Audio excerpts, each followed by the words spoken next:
اپنا سر بلند کریں، کمر سیدھی کریں، آپ کے دشمن دیکھ رہے ہیں آپ کو۔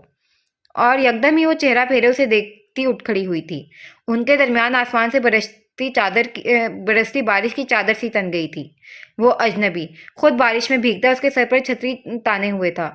وہ اجنبی جسے لوگ فالن اینجل کہا کرتے تھے۔ وہ دونوں خاموشی سے ایک دوسرے کو تکتے رہے۔ پھر وہ 2 قدم قریب چلا آیا۔ مجھے آنے میں دیر ہو گئی، سوری۔ لیکن نازنین اس اجنبی سے حرم کو پہچاننے کی صحیح کر رہی تھی۔ وہ اس حرم کو نہیں جانتی تھی۔ اسے یہ حرم آج پہلی دفعہ دکھا تھا۔ آسمان سے برستی بوچھار تلے ایک وعدے کے نشان ثبت ہونے لگے تھے۔ وہ اسے کہنا چاہتی تھی کہ اس نے واقعی آنے میں دیر کر دی۔ اس نے تو بہت دیر کر دی تھی، لیکن وہ کچھ نہ کہہ سکی، کیونکہ ایک بچا لیا گیا تھا اور دوسرا بچانے والا تھا۔ They say, before you start a war, you better know what you are fighting for. Well, baby, you are all that I adore. If love is what you need, a soldier I will be. Angel with a shotgun. ایک رات قبل وہ تیزی سے قدم اٹھاتا قتل گاہ کی جانب رواں تھا۔ زاویار کو بلیک باکس میں قید ہوئی ویڈیو میں دیکھ کر اس کے اندر باہر سنجیدگی سی پھیل گئی تھی۔ خاموش چہرہ لیے وہ جیکٹ درست کرتا رات کی سیاہی میں برابر قدم اٹھا رہا تھا۔ پھر چند پل کے لیے ٹھہر سا گیا، سر اٹھا کر اس بنگلے کی جانب دیکھا جس میں ایک رات قبل مظہر کو جھلسا کر قتل کیا گیا تھا۔ گھر کے باہر سیکیورٹی تھی، بہت سے اہلکار ہاتھوں میں اسلحہ لیے دروازے پر پہرا دے رہے تھے۔ وہ ایک بارسوخ سیاستدان تھا، اتنا پروٹوکول دینا تو حکومت کی مجبوری بھی تھی۔ اس نے بنگلے کی عقبی جانب قدم بڑھائے۔ اس طرف جگہ سنسان ہونے کے باعث کوئی اہلکار موجود نہیں تھا، نہ ہی اس جگہ کو اہمیت کا حامل گردان کر یہاں پر پہرا دینے کو اہم جانا گیا تھا۔ وہ بآسانی اس بنگلے میں داخل ہو سکتا تھا، اسے بس بیک ڈور تلاش کرنا تھا، اور ایسے سیاستدانوں، اسمگلر اور گھناؤنے خفیہ کاموں میں ملوث افراد کا پچھلے دروازے رکھنا بے حد اہم تھا۔ سامنے سے وہ باعزت شریف تھے، لیکن دوسری جانب یہی لوگ بہت سے سیاہ جرائم کا بھی وافر حصہ مختلف ممالک میں تقسیم کرنے کے لیے وکیل سمجھے جاتے تھے۔ وہ دیوار سے پھلانگ کر بے حد خاموشی کے ساتھ بنگلے میں داخل ہو گیا تھا۔ انہیں ایسی جگہوں میں کسی سائے کی مانند داخل ہونے کی بھی ایک مخصوص ٹریننگ دی گئی تھی۔ اسی لیے کسی بھی تردد کا شکار ہوئے بغیر وہ آرام سے محتاط قدم اٹھاتا آگے ہی آگے بڑھ رہا تھا، چہرہ گھمائے بغیر۔ محض نگاہوں سے اطراف کا تفصیلی جائزہ لیتا وہ اسی تیزی کے ساتھ قدم اٹھا رہا تھا۔ پھر جوں ہی پچھلے لکڑی کے منکش دروازے کو ہلکا سا دھکیل کر اندر داخل ہوا تو لابی میں ایک سوٹڈ بوٹڈ سا اہلکار دیکھ کر پھرتی سے دیوار کی اوٹ میں ہو گیا، سانس تک روک لیا۔ ویسے بھی لابی میں پہلے اندھیرے کے باعث اس کا نظر آ جانا مشکل تھا۔ پاور ہاؤس میں کوئی مسئلہ ہو گیا تھا۔ اب انہیں کون بتاتا کہ مسئلہ کھڑے کرنے والا بھی اندر ہی موجود تھا۔ اس نے پچھلے دروازے کو دھکیلنے سے قبل اپنے قدم عقبی راہداری کی جانب پھیرے تھے، جہاں اکثر گھر کی بجلی کا بھرپور انتظام موجود ہوتا تھا۔ بہت سے بجلی کے بورڈ دیواروں میں نصب تھے۔ اس نے ایک بورڈ کھول کر مخصوص کٹ آؤٹ سوئچ سے نکالا تو سارا بنگلہ اگلے ہی پل سیاہی میں ڈوب گیا تھا۔ گردن ہلکی سی باہر نکال کر اس نے لابی میں نگاہ دوڑائی، لیکن اب کہ یہاں کوئی بھی اہلکار موجود نہیں تھا۔ اس نے سب کو مس ڈائریکٹ کر دیا تھا۔ بنا چاپ پیدا کیے اس نے زینے عبور کی اور پھر راہداری میں ایک قطار میں بنے کمروں میں سے تیسرے کمرے کا دروازہ کھولے اندر چلا آیا۔ عمرہ کا مزاج اکثر خاصا متنفر اور متکبر ہوتا ہے۔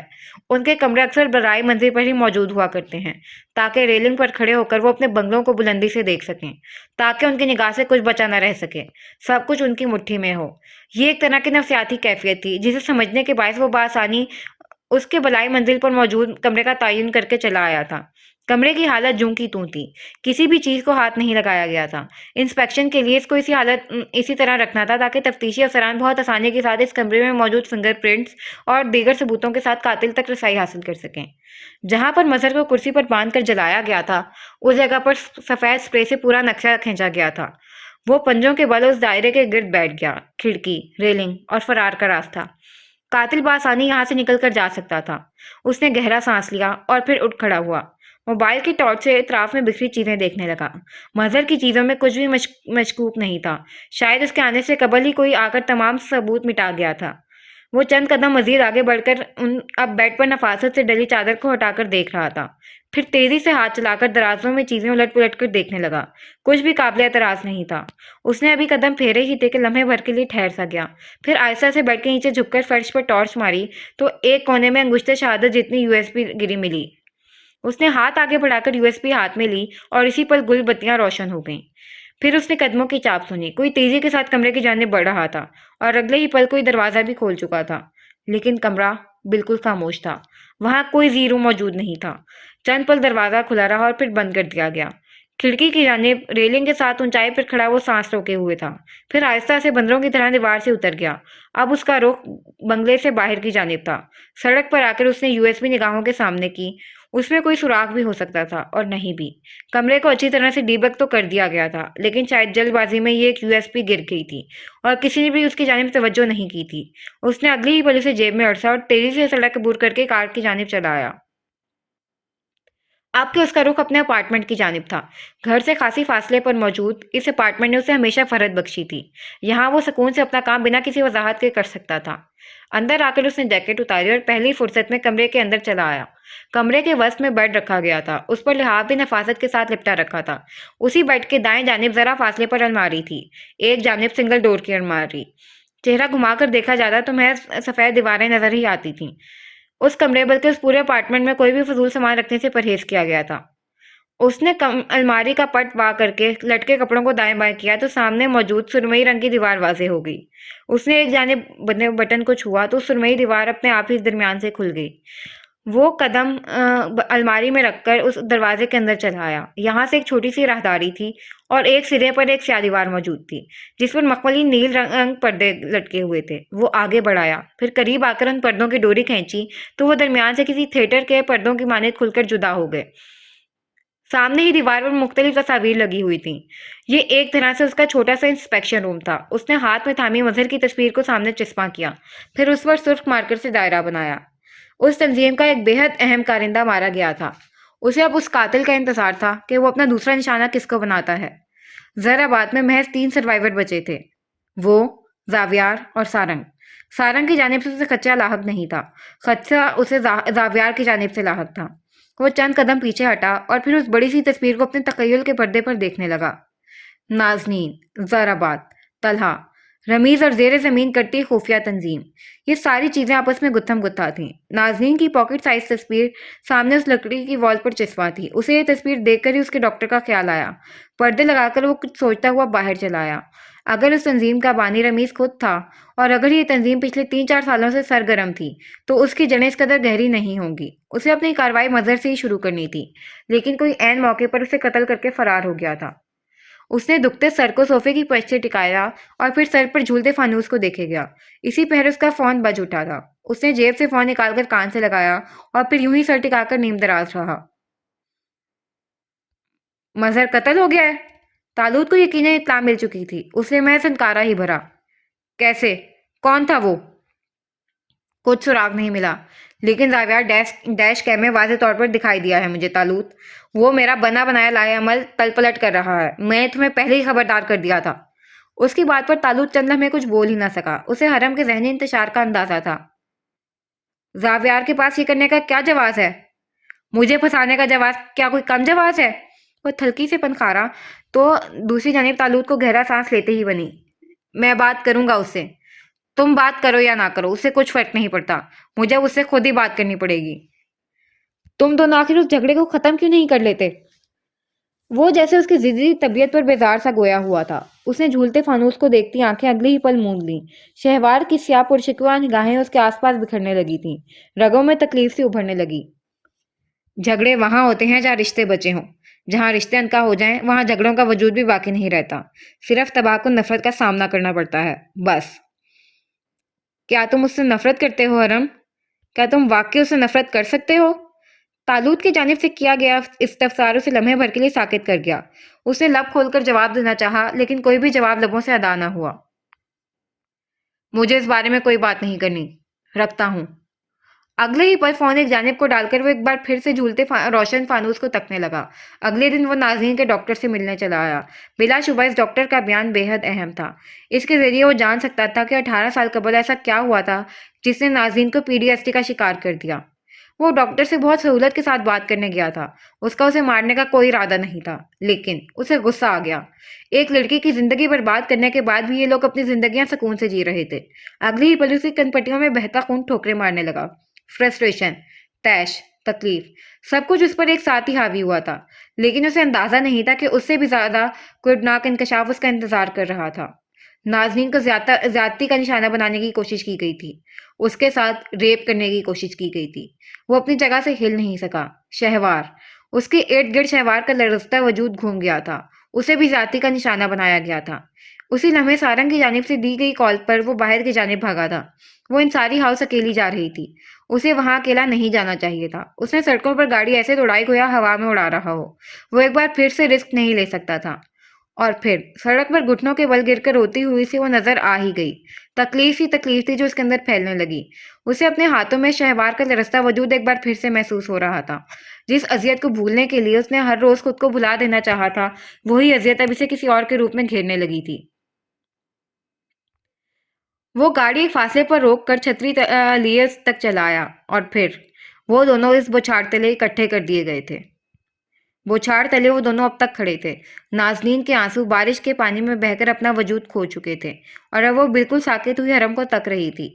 وہ ہاتھ آگے بڑھا کر اس پر سیاہ چھتری تانے ہوئے تھا۔ کیا آپ نے یہ ڈائیلاگ سن رکھا ہے نازنین؟ یہ ایک مشہور ڈرامے کا مشہور ڈائیلاگ ہے۔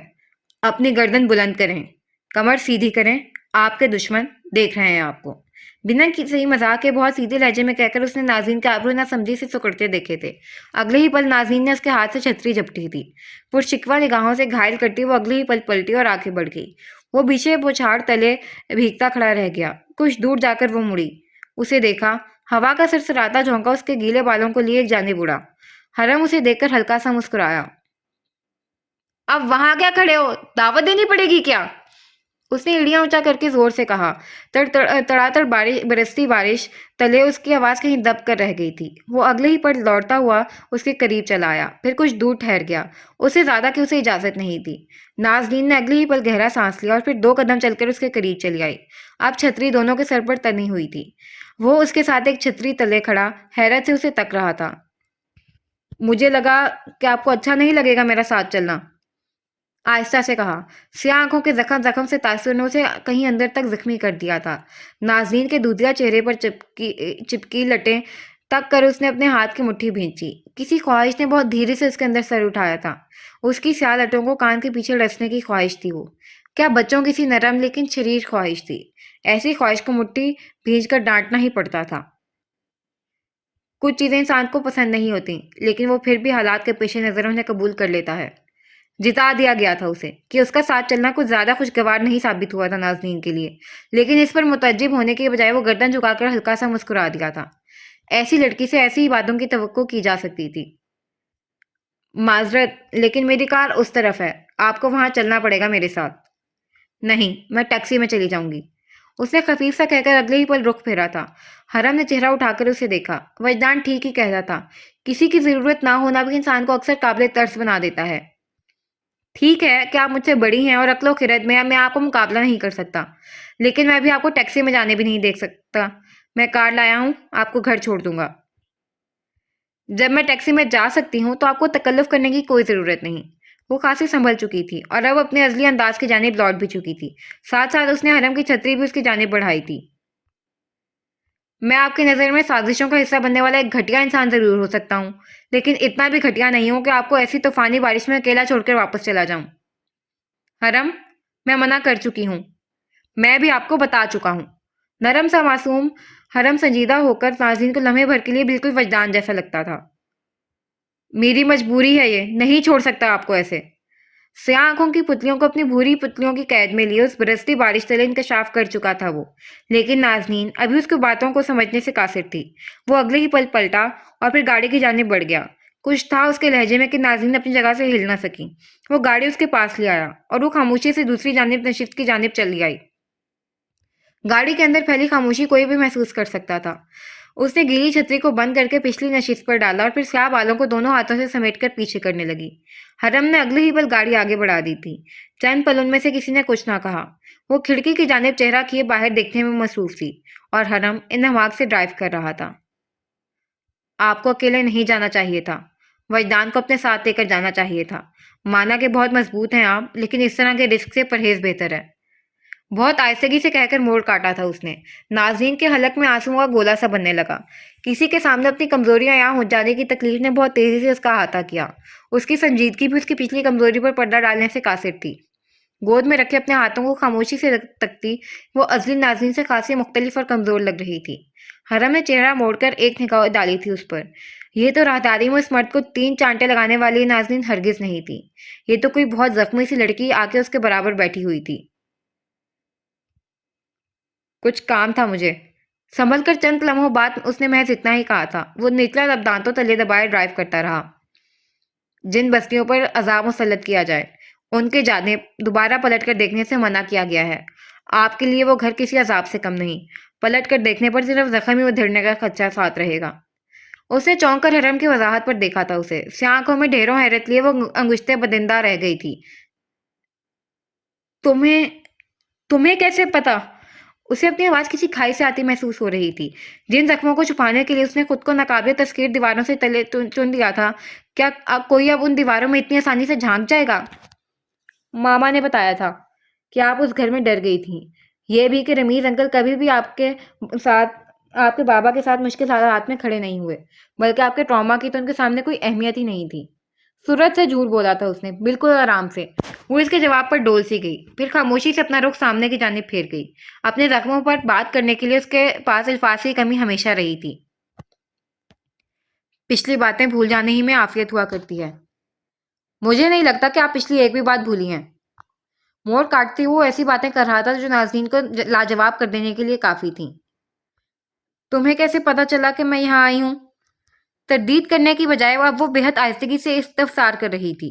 حرم کے لیے اس کا یہ رخ بالکل نیا تھا۔ وہ جو زبان کی تیزی سے لوگوں کو پارا پارا کرنے کی صلاحیت رکھتی تھی، وہی لڑکی اپنے زخموں کی بابت آج بھی کہیں اندر سے خوفزدہ تھی۔ وہ ان کے بارے میں بات کرنے کی ہمت خود میں نہیں پاتی تھی۔ مجھے کیسے پتا چلے گا بھلا؟ بس یہاں سے گزر رہا تھا تو آپ دکھ گئیں۔ Thank you. اس نے بہت سے آنسو پلکوں پر ہی روک کر کہا تھا۔ حرم نے اس بات میں سر ہلایا، پھر ہلکا سا چہرہ پھیر کر اس کی جانب دیکھا۔ سوری۔ اس کی جانب سے کہے گئے بے وقت کے سوری پر ناظرین کی آنکھوں میں نہ سمجھی سی ابھری، لیکن اس کی اگلی نگاہ حرم کے ہاتھ کی پھٹی جلد پر پڑ چکی تھی۔ اس کی نگاہوں نے اس کے ہاتھوں سے چہرے تک سفر کیا۔ کس لیے؟ وہ اس دن یونیورسٹی میں کچھ زیادہ ہی بول گیا تھا۔ بعد میں مجھے احساس ہوا کہ ایسا نہیں کہنا چاہیے تھا۔ اور اسی گلٹ کو مٹانے کے لیے تم وجدان کے ساتھ مل کر میری مدد کرنے یونیورسٹی آ پہنچے۔ اس نے سمجھ کر انتہائی سکون سے سر ہلاتے ہوئے کہا تو وہ گڑبڑا گیا۔ ایک تو یہ لڑکی سمجھدار بہت تھی۔ اتنی آسانی سے باتوں کی تہہ تک پہنچ کر وہ آگے والے کو بخلا دیا کرتی تھی۔ وہ بھی اس سے ایسے وار کی توقع نہیں کر رہا تھا۔ نہیں، میں نے کب کی؟ صاف انکار، منہ پر جھوٹ۔ اس نے گہرا سانس لے کر چہرہ کھڑکی کی جانب دوبارہ سے پھیر لیا تھا۔ مجھے تمہاری جانب سے کی گئی اس مدد کی وجہ سمجھ نہیں آ رہی تھی، لیکن تھینکس ٹو یو مجھ پر اب وہ وجہ بھی واضح ہو گئی ہے۔ یہ باتوں کو آپ ہمیشہ اپنا رنگ کیوں دے دیتی ہیں؟ وہ خفا ہوا تھا۔ ماتھے پر گرے گیلے بال ہلکے ہلکے سوکھنے لگے تھے۔ باتوں کا جیسا رنگ ہوتا ہے میں تو انہیں اسی رنگ میں سمجھنے کی عادی ہوں۔ کیا یہ جھوٹ ہے کہ تم اس دن وجدان کے ساتھ یونیورسٹی میں موجود نہیں تھے؟ ٹھیک ہے، میں تھا، لیکن میں محض آپ کی تھوڑی سی مدد کرنا چاہتا تھا۔ میرا اور کوئی مقصد نہیں تھا آپ کے مسائل میں ہاتھ ڈالنے کا۔ حرم، اس نے ضبط سے کہا تو وہ جو ابھی مزید وضاحت دینے کے لیے لب واہ کرنے ہی لگا تھا، مسکرا کر خاموش سا ہو گیا۔ اسے اپنا نام ناظرین کے منہ سے سن کر الگ ہی مزہ آیا تھا، لیکن دوسری جانب اس کی مسکراہٹ ناظرین کو سمجھ نہیں آئی تھی۔ اب مسکرا کیوں رہے ہو؟ اب کیا میں مسکرا بھی نہیں سکتا؟ اتنی ظالم کیوں ہیں آپ؟ معصومیت بھری خفگی پر ناظرین کے ماتھے پر ڈلے بل اگلے ہی پل ڈھیلے پڑ گئے تھے۔ وہ گہرا سانس لے کے سیدھی ہو بیٹھی، اب کہ اس کی آنکھوں میں خفگی کم تھی۔ کیا مسکرانا اتنا بڑا جرم ہے ناظرین؟ خاندان کی لڑکیاں مرتی ہیں میری ایک عدد مسکراہٹ کے لیے۔ کہیں مر ہی تو نہیں جاتی وہ؟ سر جھٹک کر طنز کیا گیا تھا ناظرین نے۔ حرم نے لب سکیڑ کر خفگی سے اس کی جانب دیکھا۔ ہاں، اب وہ کچھ پہلے والی ناظرین لگ رہی تھی۔ میں کہتا ہوا اچھا تو نہیں لگوں گا، لیکن خاندان بھر کی مائیں اپنی بیٹیوں کا رشتہ مجھ سے گھانٹنا چاہتی ہیں۔ ظاہر ہے اب اتنا ہینڈسم، پیارا، معصوم، سچا اور امیر لڑکا انہیں کہاں مل سکتا ہے؟ سچا؟ او خدایا، کیا اس نے سچا کہا تھا؟ وہ اس کی طویل وضاحت پر نہ چاہتے ہوئے بھی مسکرا کر کھڑکی کی جانب اپنا رخ پھیر گئی تھی۔ اس کے خوف سے کانپتے ہاتھ پیر معمول پر آ گئے تھے، گلے میں لگتا پھندا آزاد ہو گیا تھا۔ جانے اگر حرم نہ آتا تو وہ اس طویل سڑک کو کیسے پاٹ سکتی؟ اس نے اگلی ہی پل ممنون نگاہوں سے اسے دیکھا تھا۔ ٹھیک ہے میں پیارا ہوں، لیکن اب ایسے نہ دیکھیں، مجھے اکثر شرم بھی آ جاتی ہے۔ اور اس کی چلتی زبان پر ناظرین نے بے ساختہ صرف چہرہ کھڑکی کی جانب پھیر لیا۔ حرم کے لبوں کو ہلکی سی مسکراہٹ نے چھو لیا۔